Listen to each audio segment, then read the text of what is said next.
Dito na ako dadaan para malapit-lapit.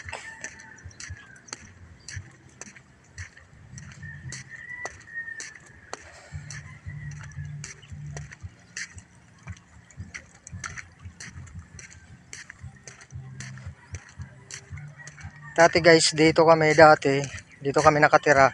Itong daanan na to, ano pa lang to? Wala pa tong semento.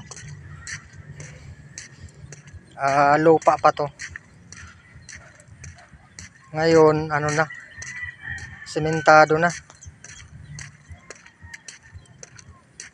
Sarap maglaba rito. Malinis naman to.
Mga galing mag-agad yan, no?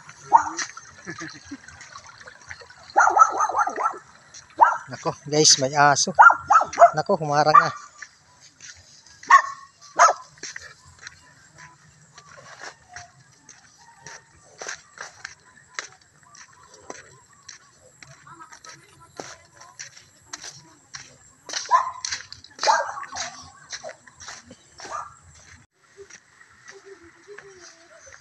Ano naman guys, yung tubig dun sa ilalim dumaan. Yan. Yung tawag nila na irrigation. Malaki yung tubig dito, hindi talaga makakadaan. Yan. Tapos napaakyat na siya. Yung kadugtong pala nun ito. Yan, dito tumatagos yung tubig dun, galing dun sa kabila, dito dun tumatagos. Tapos ito naman papunta naman to dun. Tingnan nyo naman, napakaganda.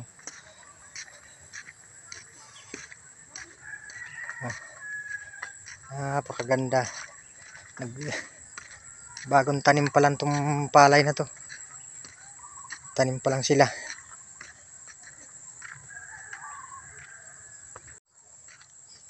Kung malayo pa yung lalakarin ko.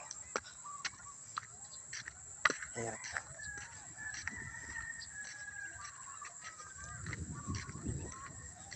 Napakaganda ng daanan. Ayan, nasa gitna talaga siya ng palayan. Pag nagkukuha pala sila ng patubig, dito nila pinapadaan.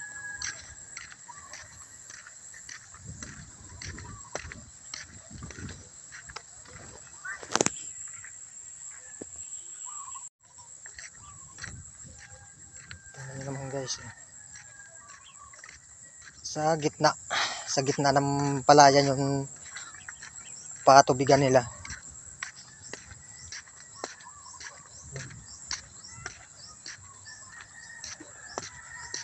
Napakaayos na.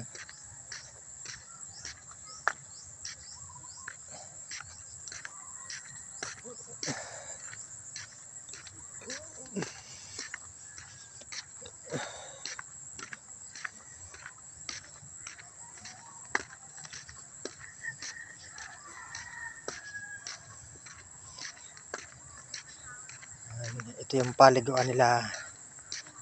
Ayan. Dito sila naliligo yung mga bahay dito. Ayan, may mga bahay dyan. Tapos yung pa, dito sila naglalaba. Dyan. Tingnan mo guys, malinis yung tubig.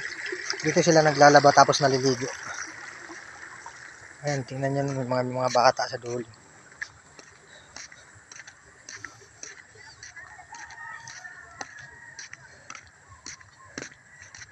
Yung iba guys, na bagong tanim pa lang sila nag-aani na. Ayan. Yung kulay dilaw na yan, nag-aani na sila.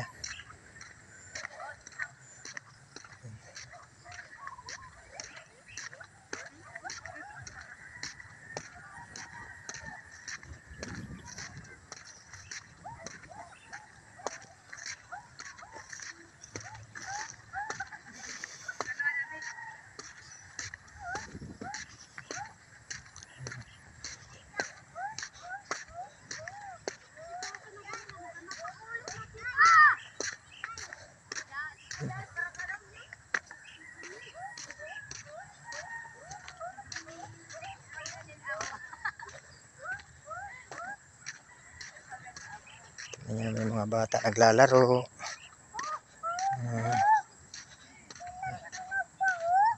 Naglalaro yung mga bata.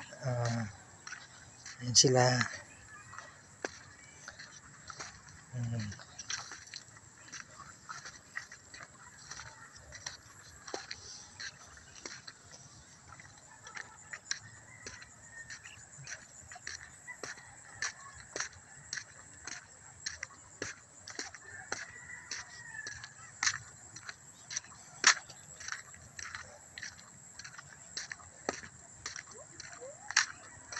Napakaganda rito.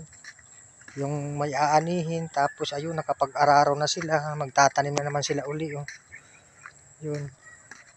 Tapos ito, ganito rito ang hanap buhay sa probinsya guys. Magsasaka.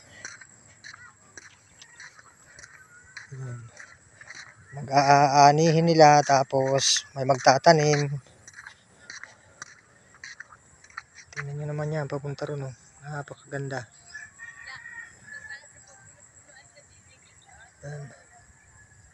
Yun, yung guys, andito na, kalsada na.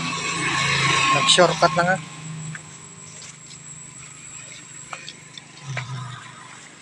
Dito na kami sa kalsada.